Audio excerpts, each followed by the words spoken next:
నాగ్పూర్ వేదికగా ఇండియా మరియు ఇంగ్లాండ్ మధ్య మొదటి ఓడిఐ మ్యాచ్కి రంగం సిద్ధం కాబోతుంది. సో ఈ సిరీస్ అయితే చాలా ఇంట్రెస్టింగ్ గా ఉండబోతుంది. ఎందుకంటే ఛాంపియన్స్ ట్రోఫీ ప్రిపరేషన్ భాగంగా అయితే ఈ సిరీస్ ఆడబోతున్నారు. సో అందులోనూ మన టీమిండియా అయితే ఇంగ్లాండ్ T20 సిరీస్ లో 4-1 తో ఓడించింది కాబట్టి ఖచ్చితంగా వాళ్ళు ఈ ఓడిఐ సిరీస్ లో రివెంజ్ తీసుకోవాలని చూస్తారు. సో మీరు కానీ మన ఛానల్ కొత్తగా వస్తే ఈ వీడియోని లైక్ చేయండి. సో మన ఛానల్ అయితే సబ్స్క్రైబ్ చేసుకోండి. అలాగే పక్కన ఉన్న బెల్ ఐకాన్ అయితే ఆన్ చేసి పెట్టుకోండి. సో ఇక వీడియోలోకి వెళ్ళిపోతే ఇప్పటి వరకు మన టీమిండియా అయితే ఇంగ్లాండ్తో 100 మ్యాచెస్ ఆడితే మన ఇండియా వాళ్ళు 53 మ్యాచ్లు గెలిస్తే ఇంగ్లాండ్ కేవలం 42 మ్యాచ్లు గెలిచింది.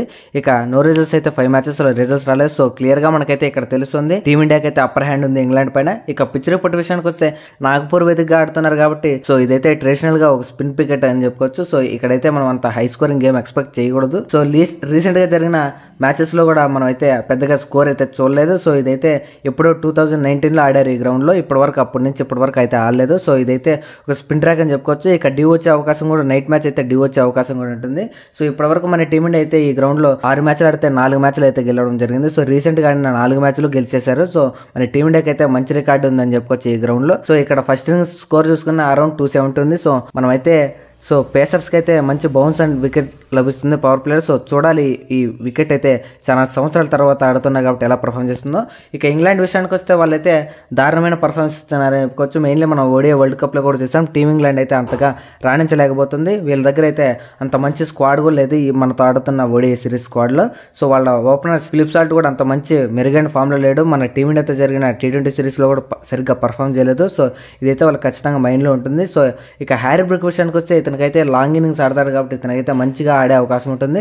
సో రీసెంట్గా జరిగిన ఆస్ట్రేలియాతో 2023లో జరిగిన ఓడిఐ సిరీస్లో కూడా ఇతనైతే మంచిగా పర్ఫామ్ చేశాడు. సో ఇతనికైతే ఈ సిరీస్ అయితే బాగా మంచి పేరు తేవచ్చు. ఎందుకంటే ఇతనైతే T20 సిరీస్లో ఎలా ఆడినప్పటికీ వన్డే అలాగే టెస్ట్ ఫార్మాట్లో బాగా ఆడతాడు. సో చూడాలి ఈ సిరీస్లో ఎలా ఆడతాడు. ఇక మరొక బిగ్గెస్ట్ విషయానికి వస్తే వాళ్ళకైతే జో రూట్ కంబ్యాక్ అనమాట. వాళ్ళైతే జో రూట్ రిటర్న్ చేసుకోవడం వల్ల వాళ్ళ టీం అయితే మిడిల్ ఆర్డర్ చాలా స్ట్రాంగ్ ఉందని చెప్పుకోవచ్చు. మెయిన్లీ స్పిన్ బౌలింగ్ని జో రూట్ అయితే అదరగొట్టేశారు అనమాట. సో వాళ్ళకైతే జో రూట్ అయితే చాలా క్రూషియల్ రోల్ ప్లే చేస్తున్నారు. అలాగే వాళ్ళ కెప్టెన్ జాస్ పట్టార్ కూడా ఈ సిరీస్లో అయితే బాగా ఆడాలి. సో T20 సిరీస్ ఓడిపోయారు కాబట్టి ఈ సిరీస్లో బాగా ఆడడానికి చూస్తారు. సో ఇతను కూడా స్పిన్ బౌలింగ్ బాగా ఆడతాడు. ఇక లివింగ్స్టోన్ విషయానికి వస్తే అతను కూడా లాంగ్ ఇన్నింగ్స్ ఆడగలిగే క్యాపబుల్ ఉన్న ప్లేయర్. సో అతను ఈ సిరీస్లో ఎలా పర్ఫామ్ చేస్తారని పెద్ద క్వశ్చన్ మార్క్. ఎందుకంటే అతనైతే T20 సిరీస్లో సరిగ్గా పర్ఫామ్ చేయలేదు. సో ఇది ఎలా పర్ఫామ్ చేస్తారో. ఇక జోఫ్రా ఆర్చర్ విషయానికి వస్తే అతనైతే వన్డే మరియు అలాగే టెస్ట్ ఫార్మాట్లో అయితే ఎక్సలెంట్ బౌలింగ్ చేస్తాడు T20 ఫార్మాట్ ఎలాగ ఉన్నప్పటికీ. సో ఇతనైతే ఈ సిరీస్లో బాగా పర్ఫామ్ చేసే అవకాశం అయితే చాలా ఉండని చెప్పుకోవచ్చు. సో మన టీమిండియా జరిగిన T20 సిరీస్లో సరిగ్గా పర్ఫామ్ చేయలేదు. సో చూడాలి ఎలా ఆడతారో. ఇక మోయిన్ అదిల్ రషీద్ విషయానికి వస్తే ఇతనైతే ఎక్సలెంట్ ఫామ్లో ఉండని చెప్పుకోవచ్చు. ఇతనైతే కరెంట్లీ T20 ఐస్లో నెంబర్ 1 బౌలర్ అని చెప్పుకోవచ్చు. సో ఇతనైతే మన టీమిండియాపై ఏదో బాగానే బౌలింగ్ చేశాడు. సో అతనైతే అంత డామినేటింగ్ అయితే బౌలింగ్ చేయలేదు. సో ఇతనైతే ఈ సిరీస్లో ఎలా బౌలింగ్ చేస్తాడని పెద్ద question mark. So team England అయితే వాళ్ళైతే వాళ్ళ కెపాసిటీ తగ్గట్టు ఆడితే మన టీమ్ ఇండియాని అయితే ఓడించవచ్చు. సో చూడాలి వాళ్ళు ఎలా ఆడతారో. మెయిన్లీ వాళ్ళకి జో రూట్ కంబ్యాక్ అయితే చాలా ప్లస్ అవ్వబోతుంది. సో మిడిల్ ఆర్డర్లో వాళ్ళకైతే ఆ స్ట్రెంగ్త్ అయితే పెరుగుతుంది. సో జో రూట్ అయితే స్పిన్ బౌలింగ్ బాగా ఆడతాడు కాబట్టి వాళ్ళు ఖచ్చితంగా ఆ మిడిల్ ఆర్డర్లో అయితే కంబ్యాక్ చేసే అవకాశం ఉంటుంది. సో ఓడిఐ ఫార్మాట్లో బాగా మిడిల్ ఆర్డర్లో బాగా ఆడితేనే వాళ్ళకైతే మ్యాచ్లు అయితే గెలిచే అవకాశం ఉంటుంది. సో వాళ్ళ ప్లేయింగ్ 11 విషయానికి వస్తే ఓపెనర్స్గా ఫిలిప్ సాల్ట్ మరియు Ben Duckett, Jacob Bethell, number 7 Livingstone. So number 8 విషయానికి వస్తే Brydon Carse, number 9 Jofra Archer, number 10 Adil Rashid. ఇక నెంబర్ 11లో మార్క్ కూడా ఆడే అవకాశం ఉంటుంది. సో మోస్ట్లీ ఇలాంటి స్క్వాడ్తో వాళ్ళు వెళ్ళొచ్చు. సో ఈ స్క్వాడ్తో అయితే మన టీమిండియాని అయితే ఓడిస్తారనేది పెద్ద క్వశ్చన్ మార్క్ అని చెప్పుకోవచ్చు. సో ఇక మన టీమిండియా విషయానికి వస్తే రీసెంట్గా జరిగిన శ్రీలంకతో సరిగ్గా ఆడినప్పటికీ మనకైతే ఎక్సలెంట్ ఫామ్లో ఉన్నారని చెప్పుకోవచ్చు.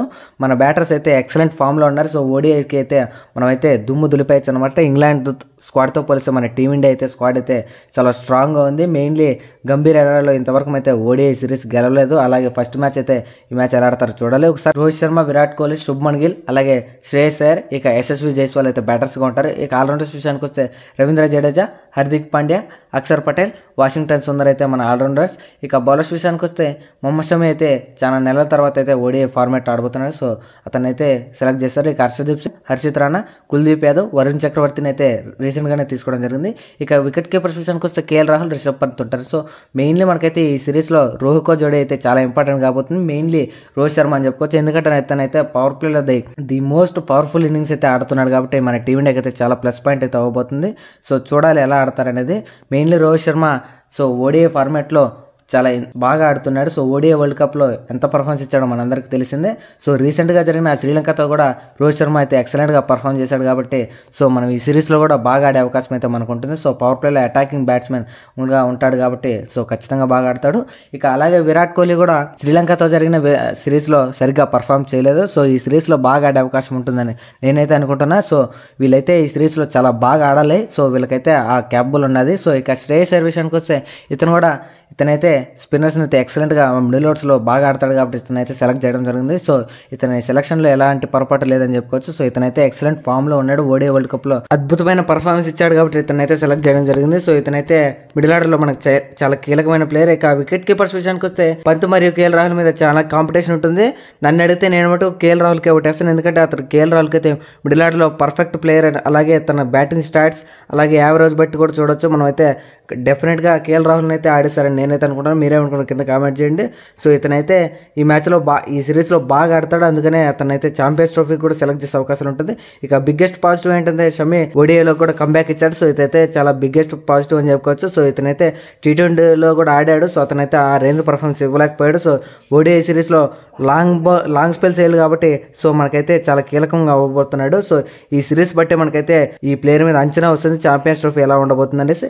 ఇక బిగ్గెస్ట్ పాజిటివ్ ఏంటంటే హర్షదీప్ సింగ్ ఓడిఐస్ కూడా ఆడుతున్నాడు. సో ఇతనైతే డెఫినెట్ గా జస్ప్రీత్ బుమ్రాకి బ్యాకప్ గానే చూస్తున్నారని చెప్పుకోవచ్చు. మనమైతే వాళ్ళైతే చెప్పారు కూడా మనకి. సో హర్షదీప్ సింగ్ అయితే మనకైతే ఆ వేరియేషన్ చూపిస్తూ అలాగే పవర్ ప్లేలో ఆ స్వింగ్ అలాగే యార్కర్స్ ను డెత్ బౌలర్స్ కూడా ఎక్సలెంట్ గా పర్ఫార్మ్ చేస్తున్నాడు. సో ఇతనైతే అబ్సల్యూట్ అనుకోవచ్చు. ఇక కుల్దీప్ యాదవ్ కూడా చాలా నెలల తర్వాత డెబ్యూ చేయడం జరుగుతుంది. సో ఇండియా తరపున. సో ఇతనైతే ఎక్సలెంట్ స్పిన్నర్ అని చెప్పుకోవచ్చు. మెయిన్లీ ఆ వేరియేషన్ అయితే మనకు స్పిన్ లో ఉంటుంది కాబట్టి సో అతనైతే ప్లేయింగ్ లెవెల్ లో ఖచ్చితంగా ఉంటాడు. ఇక వాషింగ్టన్ సుందర్ కూడా సో రీసెంట్ గా జరిగిన అన్ని మ్యాచెస్ లోనూ బాగా ఆడుతున్నాడు కాబట్టి అతనైతే సెలెక్ట్ చేయడం జరిగింది. సో అతనైతే మోస్ట్లీ ఆడొచ్చు.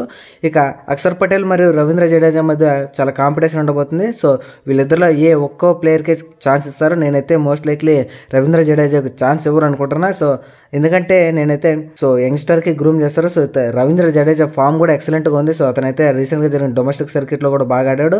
ఇక మన టీమిండియా అయితే నిన్నైతే అనౌన్స్ చేయడం. సో వరుణ్ చక్రవర్తి కూడా మన ఓడిఐ స్క్వాడ్లోకి అయితే యాడ్ అయ్యాడు. సో ఇతనైతే మోస్ట్ లైక్లీ ప్లేయింగ్ లెవెన్లో ఉండొచ్చని అందరూ అంటున్నారు. సో నేనైతే ఫస్ట్ మ్యాచ్కి ఇతనైతే అందుబాటులో ఉండడు. సో ఫస్ట్ మ్యాచ్లో ఇతనైతే ఆడని నేను అనుకుంటున్నా. ఇక యాజ్ యూజువల్గా మనకైతే జస్ప్రీత్ బుమ్రా అఫీషియల్గా రూల్ అవుట్ అయిపోవడం జరిగింది. సో ఓడిఐ సిరీస్కు. సో ఛాంపియన్స్ ట్రోఫీకి వస్తాడా లేదనేది పెద్ద క్వశ్చన్ మార్క్. సో మన వాళ్ళైతే స్క్వాడ్ అయితే చాలా బలంగా ఉంది. సో ఈ స్క్వాడ్తో మనం అయితే ఖచ్చితంగా వాళ్ళనైతే ఓడిచచ్చు ఇంగ్లాండ్ టీంని. ఒకసారి ప్లేయింగ్ లెవెన్ చూసుకుంటే ఓపెనర్స్గా రోహిత్ శర్మ అలాగే శుభ్మన్ గిల్ ఉంటారు. శుభ్మన్ గిల్ ఎందుకంటే అతనైతే వైస్ కెప్టెన్ కాబట్టి మోస్ట్లీ అతనే ఆడే అవకాశం ఉంటుంది. సో నెంబర్ 3లో విరాట్ కోహ్లీ, శ్రేయస్ అయ్యర్, కేఎల్ రాహుల్. ఇక number 6 Hardik Pandya, number 7 Axar Patel, number 8 Washington Sundar, number 9 Kuldeep Yadav, number 10 Harshdeep Singh, number 11 Mohammed Shami అయితే ఆడే అవకాశం ఉంటుంది. సో మన వాళ్ళైతే బ్యాటింగ్ డెప్త్తో వెళ్తారని నేను అనుకుంటున్నా. సో అందుకని నేనైతే సుందర్ని అయితే పిక్ చేయడం జరిగింది. సో అలాగే అక్షర్ పటేల్ కూడా. సో మన టీమిండియా స్క్వాడ్ అయితే చాలా బలంగా ఉందని చెప్పుకోవచ్చు. మెయిన్లీ మన వాళ్ళు ఈ స్క్వాడ్తో వెళ్తే ఖచ్చితంగా టీమింగ్లాండ్ అయితే డెఫినెట్గా 3-0తో అయితే గెలిచొచ్చు. మెయిన్లీ మన వాళ్ళు అయితే హోమ్ సిరీస్లో ఇంతవరకు ఇంగ్లాండ్తో ఒక్క సిరీస్ కూడా ఓడిపోలేదు. 40 ఏళ్ళ నుంచి ఒక రికార్డ్ అయితే మెయింటైన్ చేస్తున్నాయి ఇంగ్లాండ్తో. సో మన వాళ్ళు ఈ హోమ్ సిరీస్ కూడా గెలిచే అవకాశాలు చాలా ఉన్నాయని చెప్పుకోవచ్చు. మోస్ట్లీ మన వాళ్ళు అయితే ఈ స్క్వాడ్తో బాగా పర్ఫార్మ్ చేస్తే ఇంగ్లాండ్ అయితే 3-0తో అయితే కట్టడించవచ్చు. సో చూడాలి మన వాళ్ళు ఛాంపియన్స్ ట్రోఫీ ఎలా ప్రిపేర్ అవుతుంది. So thank you for watching. Have a nice day.